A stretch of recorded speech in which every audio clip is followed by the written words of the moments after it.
Всем привет! Мы находимся на базе команды Team Empire. Сейчас мы пообщаемся с Aloha Dance. Привет! Привет! Расскажи, пожалуйста, вкратце про буткемп. Сколько вы здесь уже играете и сколько планируете играть? Мы здесь уже играем около недели. Вроде бы еще осталось дня 3, и мы отсюда уже будем съезжать. 3 дня, там получается еще почти неделя до International. Что будете? Вы будете дома отдыхать или какие-то еще планы?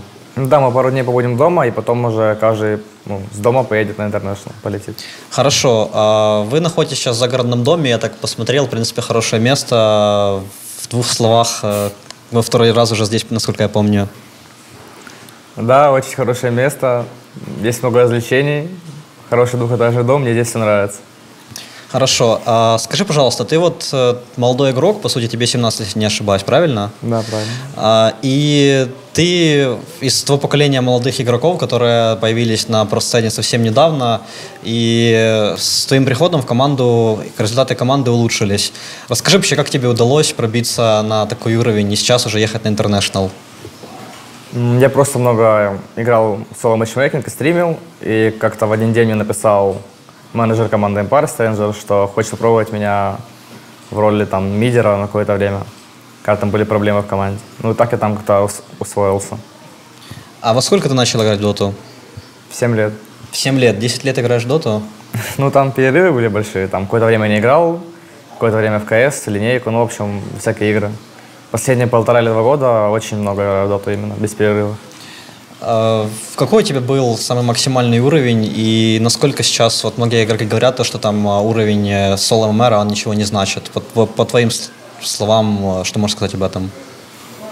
Ну, соло ММР не то чтобы ничего не значит, но какую-то колоссальную роль, в оценке игрока он не влияет. Но если там большой рейтинг, то это всегда лучше все равно. И человек будет играть, мне так кажется.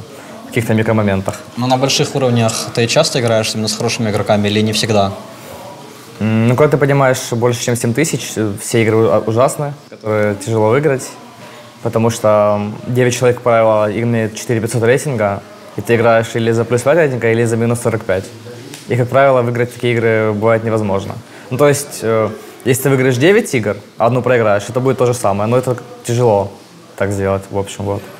Ну, в принципе, я знаю то, что все игроки будут общаться с разработчиками игры на самом International в Сиэтле. Если бы, допустим, сейчас ты мог пообщаться с ними как игрок, ты много сыграл в матчмейкинге, что бы ты посоветовал, может быть, улучшить, исправить матчмейкинг, чтобы он стал более таким конкурентоспособным, интересным? Ну, вообще, насколько я знаю, я уже им пытался писать, и они отвечали то, что они могут помочь, потому что таких игроков, у которых столько рейтинга, слишком мало, и они ничего с этим не могут поделать. Вот. Ну, мне кажется, что... Ну, я даже не знаю, как улучшить. Просто, мне кажется, это невозможно. А пару слов о таких новых проектах, как вот Faceit, Ladder, или в Китае тоже есть Ladder, там, где есть система, которая автоматически подбирает игроков, там, где играют про. Ты там играл, вот что о ней скажешь? Может быть, это выход? На Faceit играл, я там даже занял 2 место в первом сезоне. Сейчас не играю, потому что банально нет времени. Ну что, там игры были хорошие, там был такой патч, в общем, где можно было выиграть игру в одиночку. Я просто все игры брал себе Джиггернаута, там когда еще там был Мон переапнутый, и сам Джиггернаут не пофикшенный. Просто я там и шел, и все игры как бы 1-9 выигрывал. Там на лиге, ну в общем, там, можно сказать, отбираются хорошие игроки, но там все равно их очень много и плохих. Как-то так. В общем, там уровень чуть выше, но все равно он очень низок. Ты говоришь про патчи, который был до этого патча, там, где игры были более медленные, так сказать, да? Да. А что ты скажешь об этом патче? Вот для тебя лично, тебе он больше нравится? И, насколько я знаю, ты более такой агрессивный игрок. Ну да, этот патч намного больше нравится. Но на лиге можно было выиграть только на том патче, на Джиггернауте. Хорошо, расскажи, вот ты пришел в команду, опять же, Team Empire, где играют как молодые игроки, вот ты, Йоку и более опытные ребята. Как вам удается строить команду вот с приходом там новых игроков, там, может быть, тебе помогают ребята, или ты им как-то помогаешь, то есть как у вас строится? Ну, не знаю, просто как-то узнали друг друга. Там, когда играешь, в принципе, месяца 2 вместе, там уже ты почти, ну, как бы все знаешь, как будут ребята действовать в игре. Ну, и вообще, как бы ты знаешь больше друг друга. Ну, как бы тимплей нарабатывается со временем просто, вот и все. Да, насколько я знаю, ты игрок достаточно эмоциональный, но с приходом в команду, в Team Empire, я общался с Ромой, он сказал, что ты начинаешь меняться, в частности, ты вот стал более сдержанным, в частности, в серьезных матчах. Вот как ты сам это видишь? Как правило, я эмоциональный только на стримах, когда играю паблик, потому что там тяжело оставаться сдержанным. Я постоянно там агрессивно отзываюсь про все. Вот. Когда я играю важные матчи, или просто там какие-то официальные матчи в онлайне, даже, может, не очень важные, я там, не агрессирую, так бы сказать, я спокойно себя веду. Возможно, я стал более сдержанным в моментах, когда не стоит слишком далеко идти, дайвить, в общем. Я как-то стараюсь, да, я стараюсь как бы не идти слишком далеко, вот. А в плане, эмоционального, это только на стримах я очень агрессивный. Но это потому, что ты принимаешь все близко к сердцу, или для тебя как бы такой выплеск, не знаю, эмоций, вот почему так? Не знаю, просто когда ты играешь лучше людей, видишь каждую их ошибку, это как-то, не знаю, на меня это достаточно влияет. Я не могу это сдерживать и постоянно агрессирую, вот. Хорошо, вернемся теперь еще раз к твоему становлению как игрока профессионального. Считаешь ли ты то, что человек, который там очень хорошо много играет в доту, там сам в матчмейкинге, он может добиться такого же уровня, как и ты? Или нужны какие-то еще качества? Если да, то какие? Нужно иметь какие-то, возможно, связи, так просто больше общаться с людьми, просто каких-то друзей заводить, которые, возможно, друг друга профессионального игрока или напрямую там как-то просто пытаться больше общаться. Потому что ты там, допустим, можешь очень много играть, но тебя просто не заметят, или там тебя там возьмут, но ты там себя один раз не покажешь, там больше не буду брать, или ты там плохо говоришь в самой игре, там меньше информации говоришь, или вообще там не говоришь. Вот. То есть, если ты хорошо играешь, мне кажется, прям постоянно и реально очень хорошо, то рано или поздно ты все равно попадешь в команду.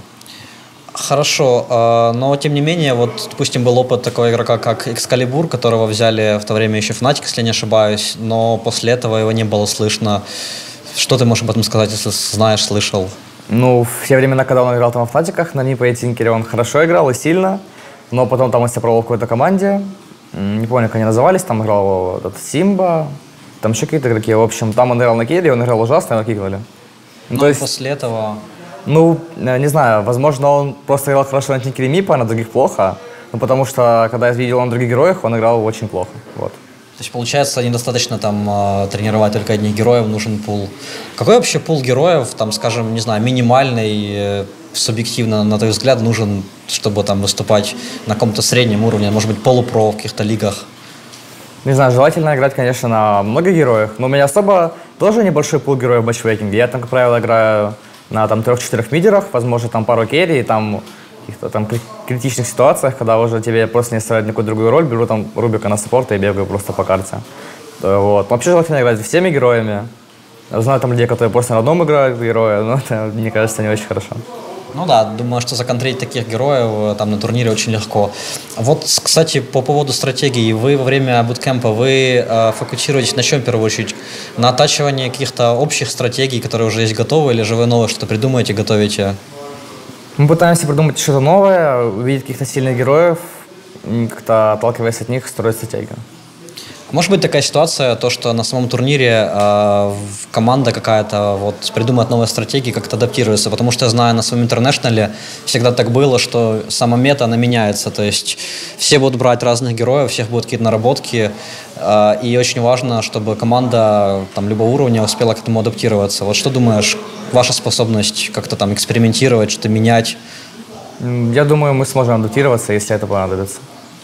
Хорошо, думаю, на этом все. Я желаю тебе удачи в Сиэтле. Будем смотреть. Всем спасибо. Это было интервью с Aloha Dance, и вы смотрите его на официальном канале Рухаба с International. Здесь также будут появляться все остальные интервью с этого турнира, также все воды и все остальные видео. Подписывайтесь на канал, жмите лайк и удачи.